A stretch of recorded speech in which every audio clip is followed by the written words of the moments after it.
श्री शिवाय नमस्तुभ्यम। हर हर महादेव, जय भोलेनाथ। स्वागत है आप सभी का आपके अपने चैनल ज्ञानार्थ। बहुत बहुत स्वागत है।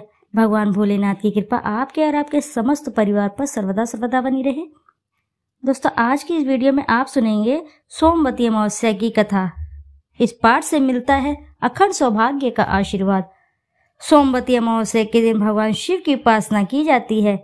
ऐसी मान्यता है कि जो भी व्यक्ति सोमवती अमावस्या का व्रत रखता है उसकी सभी मनोकामनाएं शीघ्र ही पूर्ण होती है, साथ ही अखंड सौभाग्य की प्राप्ति होती है। इस दिन सोमवती अमावस्या की कथा का पाठ भी अवश्य ही करना चाहिए। सोमवती अमावस्या की कथा का जो भी साधक सच्ची श्रद्धा के साथ सोमवती अमावस्या की कथा का पाठ करते हैं या सुनते हैं या सुनाते हैं तो भगवान भोलेनाथ की कृपा से उनको अखंड सौभाग्य और अटल संपत्ति और तेजस्वी पुत्र की प्राप्ति होती है। इस कथा को बीच में ही ना छोड़िए, अन्यथा आप भगवान शिव जी की कृपा से वंचित रह जाएंगे। जो भी साधक इस कथा को श्रद्धा अनुसार सुनता है उसके सभी बिगड़े कार्य बनते हैं। तो आइए भक्तों, श्रवण करते हैं सोमवती अमावस्या की कथा का। एक गांव में एक गरीब ब्राह्मण परिवार रहता था। उस परिवार में पति पत्नी के अलावा एक पुत्री भी थी। वे पुत्री धीरे धीरे बड़ी होने लगी। उस पुत्री में समय और बढ़ती उम्र के साथ भी सभी स्त्रियोचित गुण भी विकास हो रहे थे। वह लड़की सुंदर और संस्कारवान एवं गुणवान थी, किंतु गरीब होने के कारण उसका विवाह नहीं हो पा रहा था। एक दिन उस ब्राह्मण के घर एक साधु महाराज पधारे। वो इस कन्या के सेवा भाव से काफी प्रसन्न हुए। कन्या को लंबी आयु का आशीर्वाद देते हुए साधु ने कहा कि इस कन्या के हथेली में विवाह योग्य रेखा नहीं है। तब ब्राह्मण दंपति ने साधु से उपाय पूछा कि कन्या ऐसा क्या करे कि उसके हाथ में विवाह योग बन जाए।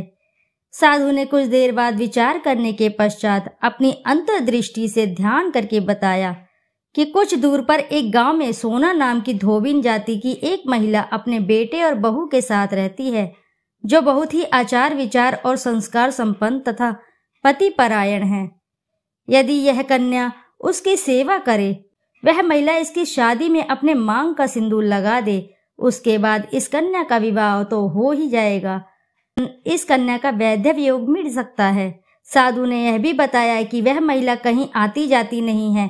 यह सुनकर ब्राह्मण ने अपनी बेटी से धोबिन की सेवा करने की बात कही। अगले दिन कन्या प्रातःकाल ही उठकर सोना धोबिन के घर जाकर साफ सफाई और अन्य सारे काम करके अपने घर वापस आ जाती है।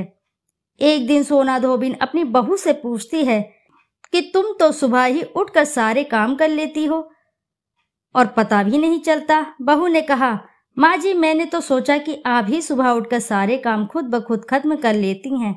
मैं तो देर से उठती हूँ।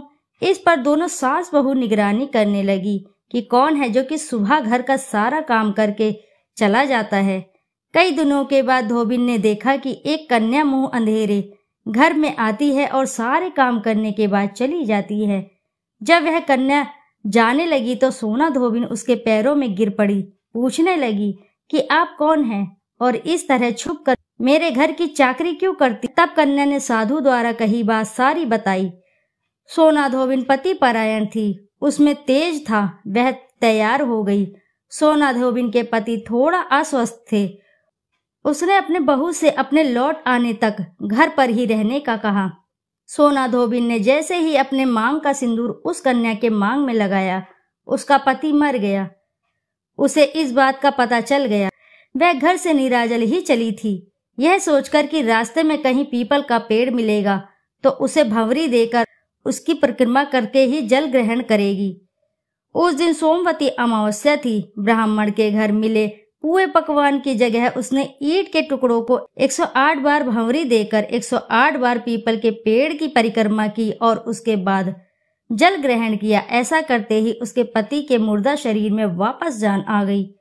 धोबिन का पति वापस जीवित हो उठा। इसीलिए सोमवती अमावस्या के दिन से शुरू करके जो भी व्यक्ति अमावस्या के दिन भंवरी देता है उसके सुख और सौभाग्य में वृद्धि होती है। पीपल के पेड़ में सभी देवी देवताओं का वास होता है। अतः जो भी व्यक्ति हर अमावस्या को न कर सके तो सोमवार को पड़ने वाली अमावस्या के दिन 108 वस्तुओं की भंवरी देकर धोना धोबिन और गौरी गणेश का पूजन करता है, उसे अखंड सौभाग्य की प्राप्ति होती है। ऐसी प्रचलित परंपरा है कि पहली सोमवती अमावस्या के दिन धान, पान, हल्दी और सिंदूर, सुपारी की भवरी दी जाती है। उसके बाद की सोमवती अमावस्या को अपने सामर्थ्य के हिसाब से फल, मिठाई, सुहाग सामग्री, खाने की सामग्री इत्यादि की भवरी दी जाती है और फिर भवरी को चढ़ाया गया सामान किसी सुपात्र ब्राह्मण, ननंद या भांजे को दिया जा सकता है। यह ध्यान रहे कि यह भवरी का सामान अपने गोत्र या अपने से निम्न गोत्र में दान नहीं करना चाहिए। इस बात का आप अवश्य ही ध्यान करें। बोलो जय भोलेनाथ की जय।